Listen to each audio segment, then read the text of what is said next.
Waalaikumsalam warahmatullahi wabarakatuh. Alhamdulillahirabbil alamin. Assalatu wassalamu ala asyrafil anbiya'i wa imamil mursalin. Sayyidina wa maulana Muhammadin wa ala alihi wa sahbihi ajma'in. Amma ba'du.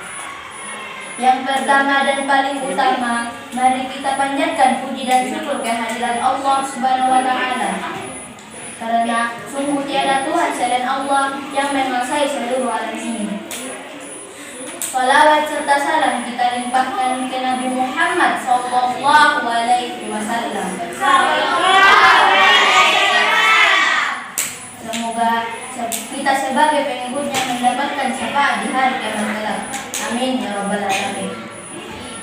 Hadirin yang dirahmati Allah Subhanahu wa taala, semua orang sudah pasti memiliki orang tua. Orang tua kita bekerja keras membesarkan kita, memberikan kehidupan dan pendidikan yang layak untuk kita semua. Oleh karena itu, pada kali ini izinkan kami menyampaikan ceramah tentang pentingnya berbakti kepada orang tua.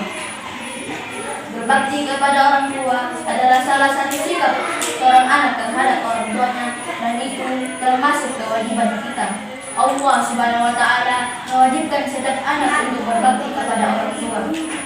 Perbuatan baik kepada orang tua tersebut tercantum dalam surah Al-Isra ayat 23 yang berbunyi: A'udzu billahi minasy syaithanir rajim. Bismillahirrahmanirrahim. Wa qala rabbuka alla ta'budu illa iyyahu wa bil walidayni ihsana. Imma yablughanna 'indaka al-kibara ahaduhuma aw kilahuma fala taqul lahumā uffin wa la tanharhumā wa qul lahumā qawlan karīmā. Shadaqallahul 'azim.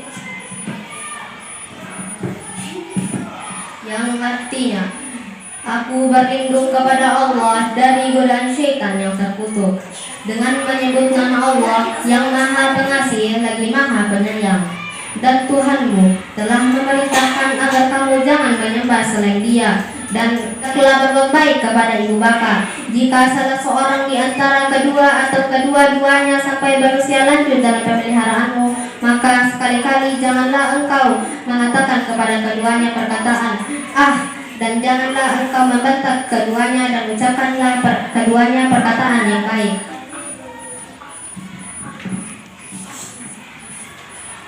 Dalam Islam, berbakti kepada orang tua itu diutamakan.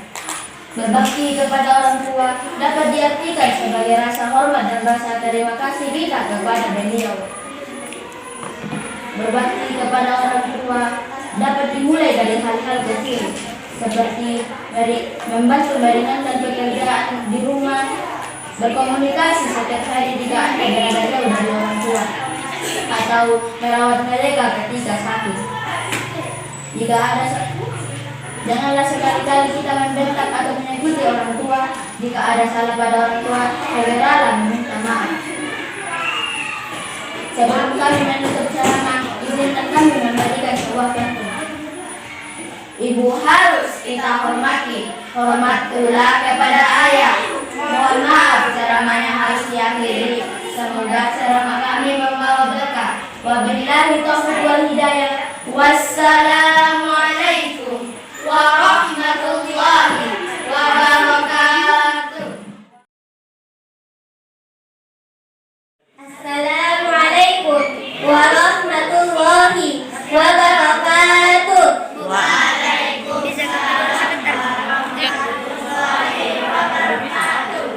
Alhamdulillahirabbil alamin. Assalatu wassalamu ala asyrafil anbiya'i wa imamil mursalin. Sayyidina wa maulana Muhammadin wa ala alihi wa sahbihi ajma'in. Amma ba'du. Yang pertama dan yang paling utama, mari kita panjatkan puji syukur kehadiran Allah Subhanahu wa taala. Karena sungguh tiada Tuhan selain Allah yang menguasai seluruh alam ini. Salawat serta salam kita limpahkan kepada Nabi Muhammad SAW. Semoga kita sebagai pengikutnya mendapatkan syafaat di hari kiamat kelak. Amin ya rabbal alamin. Hadirin yang dirahmati Allah Subhanahu wa taala, setiap orang sudah pasti memiliki orang tua. Orang tua kita sudah bekerja keras membesarkan kita, memberi kehidupan dan pendidikan yang layak untuk kita semua. Oleh karena itu, pada kesempatan ini, izinkan kami menyampaikan ceramah tentang pentingnya berbakti pada orang tua. Berbakti kepada orang tua adalah salah satu sikap seorang anak terhadap orang tuanya, dan itu termasuk kewajiban kita. Allah Subhanahu wa taala mewajibkan setiap anak untuk berbakti kepada orang tuanya. Perintah untuk berbuat baik kepada orang tua tercantum dalam surah Isra ayat 23 yang berbunyi, A'udzu billahi minasy syaithanir rajim. Bismillahirrahmanirrahim. Wa qada rabbuka alla ta'budu illa iyyahu wa bil walidayni ihsana. Imma yablughanna 'indaka al-kibara ahaduhuma aw kilahuma fala taqul lahumā uffin wa la tanharhumā wa qul lahumā qawlan karīmā. Shadaqallahul 'azhīm. Aku berlindung kepada Allah dari godaan syaitan yang terkutuk dengan menyebut nama Allah yang Maha Pengasih lagi Maha Penyayang. Dan Tuhanmu telah memerintahkan agar kamu jangan menyembah selain Dia, dan hendaklah berbuat baik kepada ibu bapa. Jika salah seorang di antara keduanya atau kedua-duanya sampai berusia lanjut dalam pemeliharaanmu, maka sekali-kali janganlah engkau mengatakan kepada keduanya perkataan dan janganlah engkau membentak keduanya, dan ucapkanlah kepada keduanya perkataan yang baik. Maha benar Allah yang Maha Agung. Dalam Islam, berbakti kepada orang tua itu diutamakan. Berbakti kepada orang tua dapat diartikan sebagai rasa hormat dan rasa terima kasih kita kepada beliau. Berbakti kepada orang tua dapat dimulai dari hal-hal kecil, seperti membantu meringankan pekerjaan di rumah, berkomunikasi setiap hari jika Anda berada jauh dari orang tua, atau merawat mereka ketika sakit. Janganlah sekali-kali kita membentak atau menyakiti orang tua kita. Jika ada salah pada orang tua, segeralah minta maaf. Sebelum kami menutup ceramah, izinkan kami memberikan sebuah pantun. Ibu harus kita hormati, hormat pula kepada ayah. Mohon maaf ceramahnya harus diakhiri. Semoga ceramahnya kami membawa berkah. Wabillahi taufiq wal hidayah. Wassalamualaikum warahmatullahi wabarakatuh. Warahmatullahi wabarakatuh. Waalaikumsalam warahmatullahi wabarakatuh. Alhamdulillahirabbil alamin. Asyhadu an la ilaha illallah wa asyhadu anna Muhammadan abduhu wa rasuluh. Puja dan puji syukur kita panjatkan kepada Allah Subhanahu wa taala, dikarenakan nikmat dan hidayahnya lah kita dapat hadir di tempat yang insyaallah dimuliakan dan barokah ini. Salawat beserta salam kita junjungkan kepada Nabi Muhammad sallallahu alaihi wasallam. Ialah Nabi yang telah membawa kita dari zaman jahiliyah menuju zaman yang terang benderang. Teman-teman, maukah kalian masuk surga? Jika mau, beginilah caranya. Datang kepada kedua orang tua kita, lalu ciumlah telapak tangannya seraya berkata, Assalamualaikum.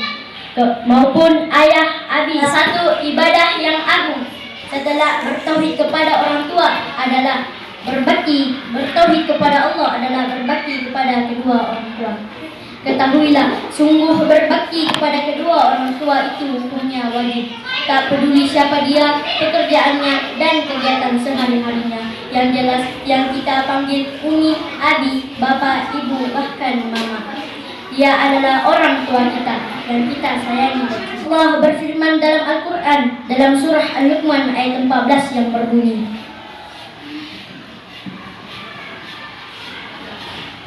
A'udzu billahi minasy syaithanir rajim. Bismillahirrahmanirrahim. Wa wassayna al-insana biwalidayhi hamalathu ummuhu wahnan ala wahnin wa fisaluhu fi amaini an ishkur li wa liwalidayhi ilayya al-masir. Sadaqallahul azim. yang artinya, aku berlindung kepada Allah dari godaan syaitan yang terkutuk dengan menyebut nama Allah yang Maha Pengasih lagi Maha Penyayang. Dan kami perintahkan kepada manusia agar berbuat baik kepada kedua orang tuanya. Ibunya telah mengandungnya dalam keadaan lemah yang bertambah-tambah dan menyapinya di dalam usia 2 tahun. Bersyukurlah kepadaku dan kepada kedua orang tuamu. Pernahkah terbayang dalam benak kita saat ibu kita mengandung kita, betapa sulitnya ia membawa kita kemanapun kita pergi. Tapi sekalipun orang tua kita mengeluh dikarenakan yang ia bawa adalah buah hati atau anak yang dicintainya. Tidak lain itu adalah kita. Maka tentaralah satu hadis yang mengatakan, Al-jannatu tahta aqdamil ummahat. Surga di bawah telapak kaki ibu. Adapun untuk ayah bekerja keras membanting tulang hanya untuk memberikan kita makan dan bersekolah dengan baik. Hadirin rahimakumullah. Ada beberapa perilaku yang harus kita hindari dikarenakan perilaku ini membangkang atau berbuat dosa kepada kedua orang tua. Di antaranya, yang pertama, membuat kedua orang tua menangis dan bersedih dengan cara apapun, baik perkataan maupun perbuatan. Yang kedua, membentak dengan cara yang kasar kepada keduanya. Yang ketiga, tidak senang dan kesal pada perintah ibu. Allah berfirman dalam surah Al-Isra ayat 23 yang berbunyi, A'udzu billahi minasy syaithanir rajim. Wa qada rabbuka alla ta'budu illa iyyahu wa bil walidaini ihsana. Imma yablughanna 'indakal kibara ahaduhuma aw kilahuma fala taqul lahumā uffin wa la tanharhumā wa qul lahumā qawlan karīmā. Shadaqallahul azim. Aku berlindung kepada Allah dari godaan syaitan yang terkutuk. Dan Tuhanmu telah memerintahkan agar kamu jangan menyembah selain Dia, dan hendaklah berbuat baik kepada ibu bapa.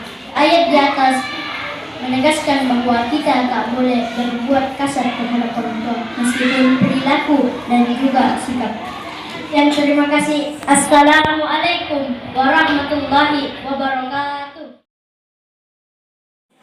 Assalamualaikum warahmatullahi wabarakatuh. Waalaikumsalam warahmatullahi wabarakatuh. Alhamdulillahirabbil alamin, wassalatu wassalamu ala asyrafil anbiya'i wal mursalin sayyidina Muhammad wa ala alihi washabbihi ajma'in. Amma ba'd. Hadirin teman-teman yang semoga dirahmati oleh Allah. Pertama-tama, marilah kita panjatkan puji syukur kita kepada Allah Rabb semesta alam yang telah melimpahkan nikmatnya kepada kita semua. Yang kedua, semoga salawat dan serta salam tetap tercurahkan kepada suri tauladan kita, Nabi Muhammad sallallahu alaihi wasallam beserta keluarganya, para sahabatnya, dan juga para pengikutnya. Hadirin yang semoga dirahmati oleh Allah, pada majelis yang mulia ini saya hendak menyampaikan materi ceramah tentang adab kepada guru yang wajib kita amalkan dalam keseharian kita sebagai seorang siswa. Hadirin yang semoga dirahmati oleh Allah, apa sajakah adab seorang murid terhadap gurunya? Adakah di antara kita yang sudah mengetahuinya? Kalau belum, berikut ini saya akan sampaikan beberapa adab penting yang perlu kita lakukan terhadap guru kita. Adab kepada guru yang pertama adalah hendaknya seorang murid ataupun santri mematuhi perintah gurunya. Di dalam kitab Tazkiratus Sami' wal Mutakallim yang ditulis oleh Ibnu Jam'ah Asy-Syafi'i disebutkan bahwa hubungan seorang santri dengan guru itu layaknya hubungan seorang pasien dengan dokternya. Mengapa demikian? Karena guru itu ibarat dengan dokter. Apabila dokter itu mengobati penyakit fisik, maka guru itu mengobati penyakit kebodohan dan penyakit akhlak yang buruk. Maka apabila seorang pasien yang mengalami penyakit fisik ingin sembuh dari penyakitnya, maka ia harus mematuhi arahan dari dokter. Begitupun seorang santri, apabila ia hendak menghilangkan penyakit bodoh dan akhlak buruk yang ada pada dirinya, maka hendaknya ia mengikuti arahan dari guru ataupun ustadznya. Adab kepada guru yang kedua adalah hendaknya seorang santri itu bersabar dengan kerasnya seorang guru. Terkadang seorang guru itu ada yang keras dalam mengajar. Saya yakin sebagian besar dari kita merasa tidak nyaman dengan perilaku yang keras dalam. Namun, apakah ketika guru bertindak keras, kemudian kita malah berhenti belajar? Tentu saja jawabannya tidak. Kerasnya seorang guru dalam mengajar adalah dalam rangka mendidik kita. Karena ada kalanya metode yang keras itu diperlukan agar murid tidak hanya pintar, tetapi juga memiliki jiwa yang tangguh. Begitu pula santri ataupun murid, ia harus bersabar dengan metode pendidikan dari guru ataupun ustadznya. Selama guru yang mengajar kita tidak bertindak di luar batas syariat dalam mengajar, maka bersabarlah dalam menghadapinya. Sesungguhnya pedihnya kebodohan itu lebih menyakitkan dibandingkan bersabar atas hinanya belajar. Sebagian ulama salaf mengatakan, man lam yasbir ala zullat ta'limi bikiya umarahu fi amayal jala wa man sabara alaihi ila amruhu illa azizid dunya wal akhirah. Barang siapa yang tidak bersabar atas hinanya belajar, maka tersisalah umurnya dalam kesesatan dan kebodohan. Dan barang siapa yang sabar atasnya, maka urusannya akan kembali menuju kemuliaan dunia dan akhirat. Adab kepada guru yang ketiga adalah hendaknya seorang murid itu mendengarkan dan memperhatikan dengan baik pelajaran yang disampaikan oleh gurunya. Allah berfirman dalam surah Qaf ayat 37 yang berbunyi, A'udzu billahi minasy syaithanir rajim. Bismillahirrahmanirrahim. Inna fi dzalika ladzikra liman kana lahu qalbun aw alqas sam'a wa huwa syahid. Yang artinya, aku berlindung kepada Allah dari godaan setan yang terkutuk dengan menyebut nama Allah yang Maha Pengasih lagi Maha Penyayang. Sungguh pada yang demikian itu pasti terdapat peringatan bagi orang-orang yang mempunyai hati atau yang menggunakan pendengarannya sedang dia menyaksikannya. Ayat tersebut memberikan pelajaran kepada kita bahwa pelajaran-pelajaran yang ada di dalam Al-Quran itu akan menjadi peringatan bagi kita apabila kita memasang ketiga indera kita.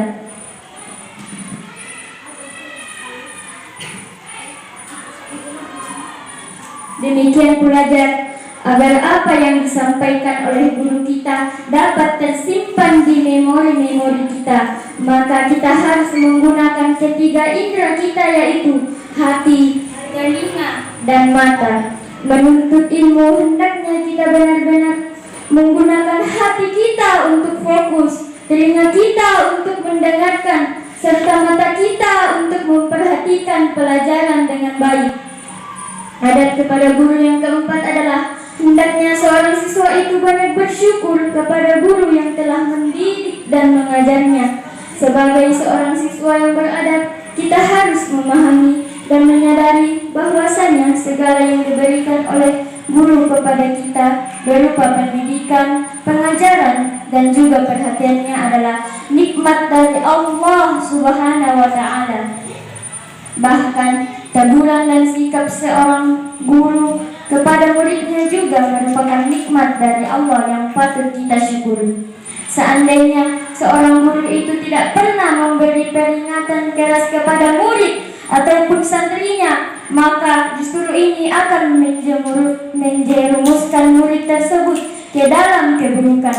Demikianlah materi ceramah tentang adab kepada guru yang bisa saya sampaikan. Semoga kita dapat menerapkan dan mengamalkan adab ini dalam keseharian kita saat menuntut ilmu.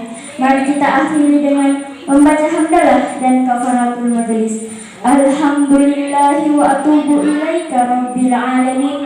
Subhanaka Allahumma wa bihamdika asyhadu an la ilaha illa anta astaghfiruka wa atubu ilaik. Pilihan burung cendrawasih. Cukup sekian dan terima kasih. Wassalamualaikum warahmatullahi wabarakatuh.